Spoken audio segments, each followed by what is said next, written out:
sur notre espace citoyen. On est très heureux de vous accueillir et on vous remercie par avance. Je pense qu'il est inutile de vous présenter. Vous êtes largement connu et vous êtes un fidèle du Festival de Montsartou. Vous venez d'écrire un nouvel ouvrage intitulé « L'homme, le libéralisme et le bien commun ». Alors, le système économique d'aujourd'hui est-il capable de prendre en charge les biens communs ? Alors, c'est une question fondamentale. S'il n'est pas capable de le prendre en charge, alors il est voué à sa perte. Tout à fait. Car il n'y a pas de société, il n'y a pas de système qui ne puisse garantir le bien commun, sous peine de créer tellement d'inégalités, tellement de malheurs, tellement de souffrances, tellement de révoltes, car nous avons, nous autres êtres humains, une intolérance à l'injustice, que cela engendrera une série de désordres et en effet sans doute une chute finale. Et je suis à la fois concerné et inquiet, mais aussi pas totalement désespéré, car quand on regarde dans l'histoire, cela ne fait guère que 30 ans que le tournant a été pris d'une société qui, de manière explicite, indique le bien commun n'est pas notre but. C'est le but des individus individuellement, mais pas de la conduite de l'économie ou de l'État. Et je pense que, j'essaye d'analyser cela, je pense que c'est cette peur-là qu'il faut arriver à surmonter. Tout à fait. Alors, on a vu toutes les dérives d'un système économique qui semble difficile et aujourd'hui être régulé.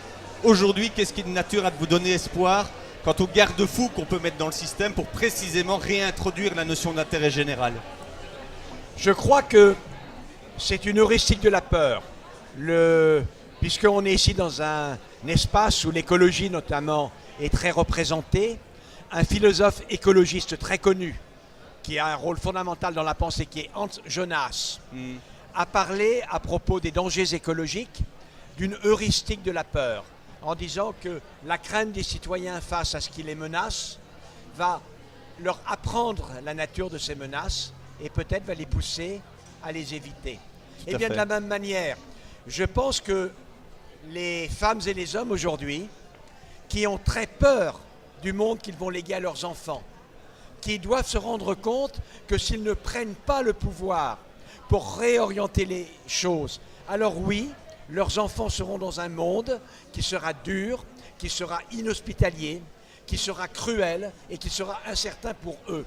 Ça peut créer une heuristique de la peur pour la chair de notre chair et nous amener en effet à vouloir absolument éviter cette évolution-là. Pensez-vous que une partie de la solution, en tout cas, peut venir du bas des gens eux-mêmes et à travers toute une série d'initiatives citoyennes, à travers une mobilisation plus grande et une recherche de sens peut-être un peu plus grande également dans leur vie? Eh bien aujourd'hui, de nouvelles initiatives puissent émerger de ci, de là et remettre le bien commun, je dirais, au cœur de l'espace public. Alors en réalité, non seulement je pense que la solution peut venir des gens, mais je crois même qu'elle ne peut venir que des gens. Et évidemment par ces espaces participatifs, par ces organisations non gouvernementales, par cette mobilisation, mais aussi par la réhabilitation de la démocratie. Je veux dire, il ne faudrait pas que la mobilisation à la base, que toutes ces associations, tous ces mouvements se mènent à un moment donné à vouloir remplacer la démocratie elle-même.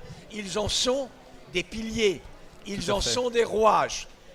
La démocratie qui est l'intervention du peuple dans la prise des décisions, dans l'édiction des lois, est un principe qui, seul, effectivement, permet de le remettre à l'honneur, ce fameux bien commun. Pour quelle raison? C'est que vous et moi, on est aussi, il faut le reconnaître, quelque part égoïste et cupide. Mais également vous et moi, on a une capacité à la générosité, on a une capacité à l'altruisme. Si vous et moi, on agit chacun dans son coin, on peut modéliser cela. C'est toujours, in fine, l'égoïsme et la cupidité qui l'emporteront.